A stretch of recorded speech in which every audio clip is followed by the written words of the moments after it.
All right, so it's me back again. Been a little bit, I haven't really been updating or been up to date with everything.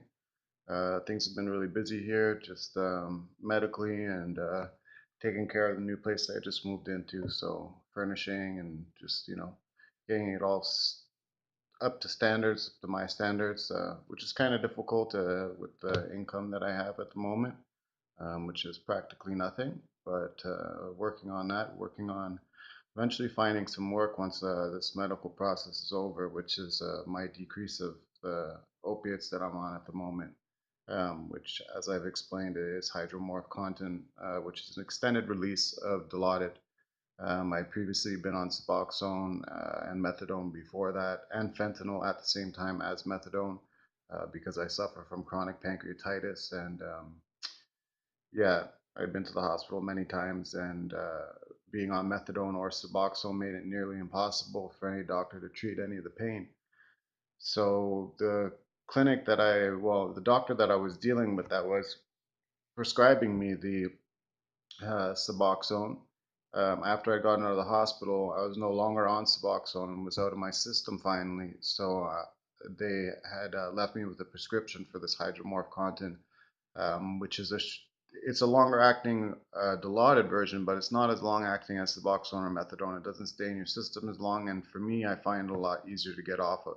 So I spoke to my doctors about that very clearly and explained to them that I didn't have a major drug problem in the past. It was strictly through doctors, and it was for pain regulating, and that was it. When I noticed, as soon as I noticed that it was getting out of hand and that I couldn't get off it on my own, I went for help immediately, and that's what ended me in a long-term problem with opiates, with methadone and Suboxone. Those ended up being a problem. I couldn't get off of them, so that's why I'm extremely against them, and I'm all for abstinence.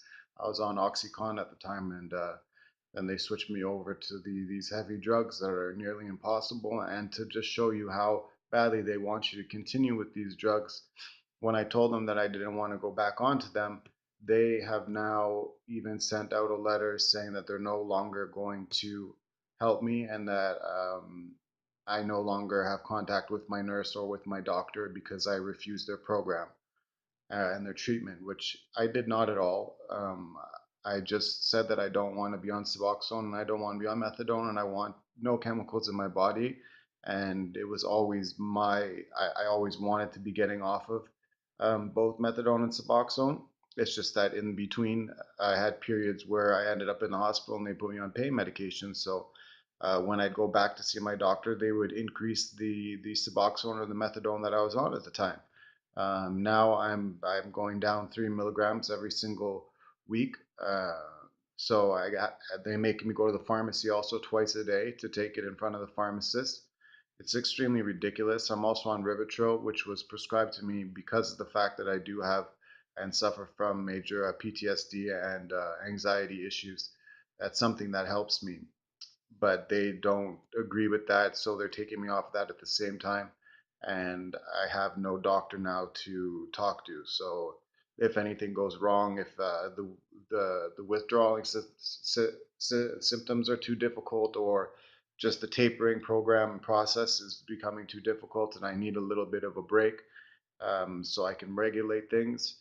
I don't have anybody to do that. They've put me on this strict thing, and I no longer have contact, which I find is extremely ridiculous, and which is I find a major problem and issue with the methadone program and anybody suffering from opiates. And they've also been, there's been so much out there you see on the news about fentanyl and about opiates and opioids and addiction and pain regulation, and doctors are extremely afraid of giving out anything. And it's gotten me in a bad situation. Methadone ruined my life. Methadone ruined my body, my system. It stopped me from producing testosterone. That's the reason why I eventually started experimenting. I say that I know about steroids because they put me on testosterone, which is the base of all steroid cycles that you use. So I'm constantly injecting myself once a week with testosterone, and I was always extremely skinny, and it was really hard for me to put on any.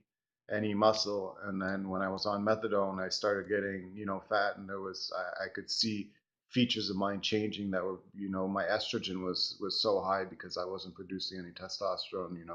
I wasn't able to build any muscle. I was extremely weak. My face was changing. I was getting more feminine features, and that's how terrible methadone is. And then you got to supplement that with something else because that was bringing my blood pressure up so high. So I had to get something for my blood pressure, and it's just a ridiculous process. So I know, and I've researched, and I've been on the stuff for long enough, which I shouldn't have been. I had only been on OxyContin for 8 months, and now it's been 6 7 years or so that I've been on these maintenance drugs. I don't need maintenance drugs.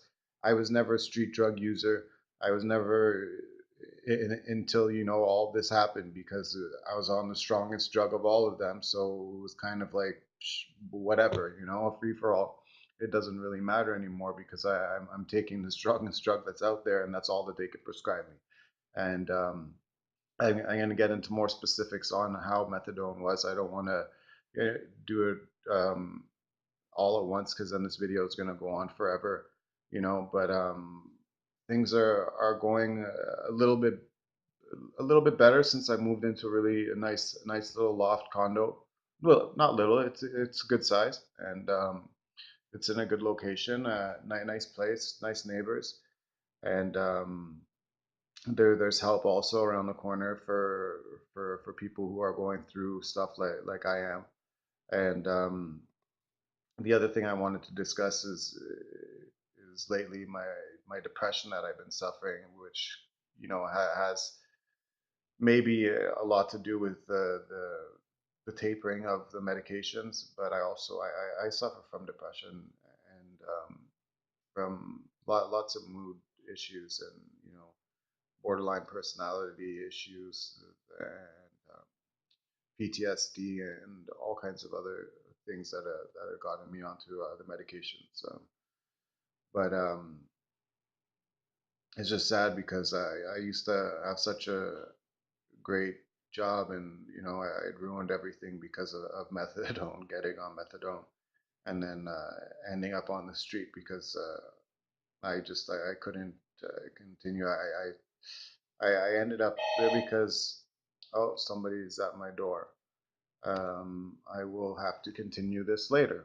But what I wanted to get into is, oh no, they're not ringing anymore. Never mind.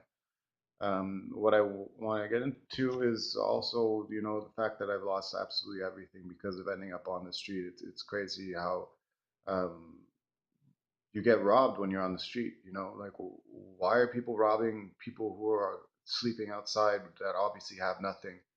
And myself, I didn't have nothing. Since I was working in the fashion business, I had put in a lot of money into my clothing. I had a comme des garçons suit. I had multiple comme des garçons items. I had a full Y3 like closet load full of stuff. Boris Bijan Saberi, Rick Owens from head to toe, and now I'm left with nothing at all. I dress like a bum in ripped up Forever 21 jeans and whatever t-shirts and stuff I can find, and that a really bad mental puts me into a bad mental state when I think about all these things that I've lost because I can't dress well anymore. I also had a Dior suit that was a gift when I was going to an award show within the fashion industry. It was a big event, and I didn't have a suit, and it was purchased for me. A beautiful Dior